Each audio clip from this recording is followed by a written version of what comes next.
Bem,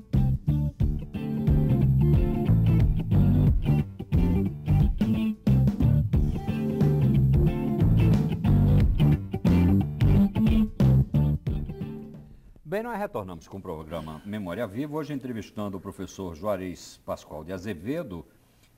E eu gostaria de perguntar exatamente ao nosso entrevistado de hoje o seguinte... Fiquei enjaulado. Uhum. Por quanto tempo? Primeira vez, 60 dias. Mas o que acusação pesava contra o senhor? Porque o senhor era combativo, é isso? Que era comunista. O senhor criticava o regime, etc. Criticava e ainda critico, né? Uhum. Qualquer dia eu posso ser preso, viu? Uhum. Outra vez. Bom, os tempos são outros, mas seja como for, naquele tempo realmente Ninguém falar podia... com essa franqueza era uma coisa muito difícil, né? Era. Ainda mais uma pessoa na área de física, que tem que se preocupar muito mais com a ciência, essa história. E, no entanto, o senhor colocava o dedo na ferida. Eu anunciava que minhas ideias eram socialistas. Entendeu? Uhum. Eu era um socialista e ainda sou, né? Uhum. Não sou comunista, nunca fui, porque não professo o ateísmo. Perfeito. De modo que eu não posso nem de longe ser um comunista, mas um socialista. Pois é, e eu me lembro exatamente disso, quer dizer, que houve um momento, sobretudo na época em que a Adurne tinha uma atuação muito forte na universidade, que a sua presença nas assembleias era sempre motivo de as pessoas ficarem ligadas, né? Porque as suas intervenções eram sempre muito candentes. Não é? Eram, e o pessoal ficava com medo da minha presença até, como se eu fosse o comunista mais perigoso. Isso não criava algum embaraço nessas suas gestões junto ao MEC? Porque era um período criava, difícil, mas né? Esse aí sempre ia comigo. Ele assim, quase clerical, clerical sempre. Fazia o contraponto, né? Agora, aí uma autoridade a quem eu assessorei, mesmo no tempo da Revolução, aí foram dizer a ele, mas você queria um assessor como o Juarez, que é comunista? Aí ele disse, comunista como o Juarez, me arranje 10 que eu quero. Ótimo. Bom, eu queria, professor, que a gente pudesse falar mais aí com a ajuda também, diria assim, de Joaquim Elias, a respeito do quanto foi importante para uma nova postura da universidade essa atividade de vocês na área da física. Quando a gente fala pós-graduação, hoje em dia é muito engraçado se falar isso, porque as pessoas na LIAC, de repente, passou a ser uma coisa até certo ponto comum, né? Estimulou-se de tal maneira, segundo eu penso, até de modo um pouco irresponsável, a coisa da pós-graduação, da maneira como se coloca hoje em dia nas instituições de ensino superior, esse afã de fazer por fazer, para qualificar, etc, que aí a coisa, né, na época de vocês, pioneiramente, vocês lutando, queria que falassem dessas dificuldades, né? Como é que... Ninguém acreditava que alguém se valorizasse por ter um mestrado e um doutoramento. Mas nós acreditávamos. E começamos motivando jovens para a física e fizemos um convênio com a PUC. Do Rio de Janeiro. No Rio de Janeiro eles foram fazer o bacharelado lá no Rio de Janeiro. E depois voltaram. Mas uma coisa interessante é que desde o início se estabeleceu um padrão internacional. A física realmente não tem um padrão local. O termo de comparação, o paradigma era um paradigma internacional. E realmente hoje, este ano até se comemora o Ano Internacional da Física, a gente pode dizer que o Departamento de Física, que foi o sucessor do Instituto de Física, hoje tem um padrão que é similar a qualquer outra instituição. No mundo. No mundo. Isso é impressionante, né?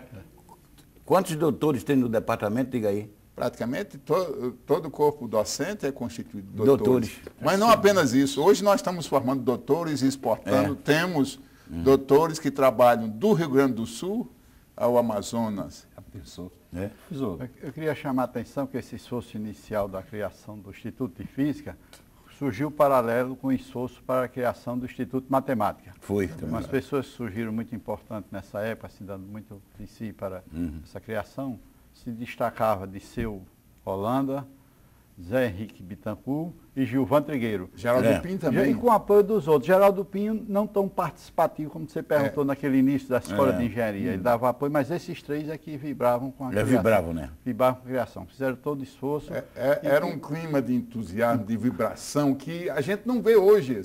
Não é? Então, quando criou-se o Instituto de Física, foi em paralelo com a criação do Instituto de Matemática. Foi. Onde o senhor se coloca. Onde eu me coloco. Mas depois, então, o senhor é aliciado para a física também, pelo que eu sou. Mas, Não tem um doutoramento, uma coisa dessa? Terminou no time da física. Então, Mas eu vim fazer o doutoramento em Física já com 60 anos.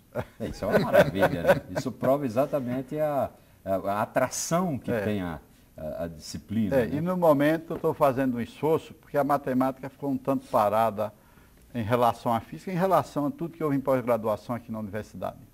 Então nós estamos fazendo um esforço agora para criar pós-graduação em matemática, com duas ênfases, uma em probabilidade estatística, juntamente com o pessoal do departamento de estatística, e outra é física matemática, que até eu tenho uma participação mais forte por ter feito esse doutoramento em física, o que me facilita esse esforço inicial. Perfeito. Professor, que outro aspecto interessante da sua vida universitária o senhor gostaria de enfatizar, né, em paralelo também a essa questão toda da sua atividade na construção da coisa da física? Depois de ser chefe do departamento de física por muitos anos, eu retornou à engenharia. Retornei à engenharia pelo seguinte, e em parte acho que os professores tinham razão. Eu queria ser chefe do departamento de física, mas havia um doutor belga, não era? O Reck? Era, belga. Então, a maior parte ainda dos que estão na física hoje foram todos colocados por mim. Eu falava com o Onofre Lopes, ia com ele, falava com outro. Tem uma turma de São Paulo que veio trouxe toda de uma vez para cá. Mas o Vanheque era doutor, eu não era.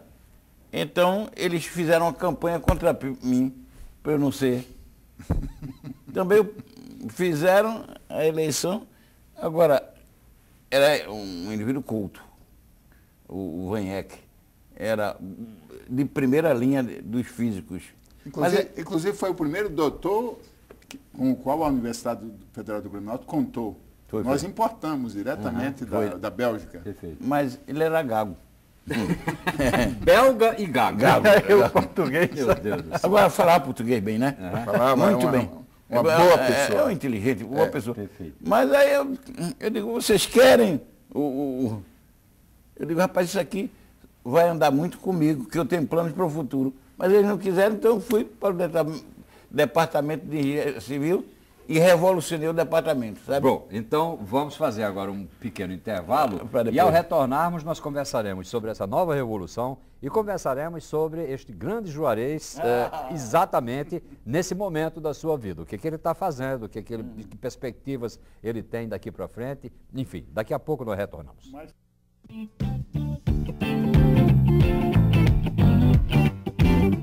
Estamos apresentando Memória Viva.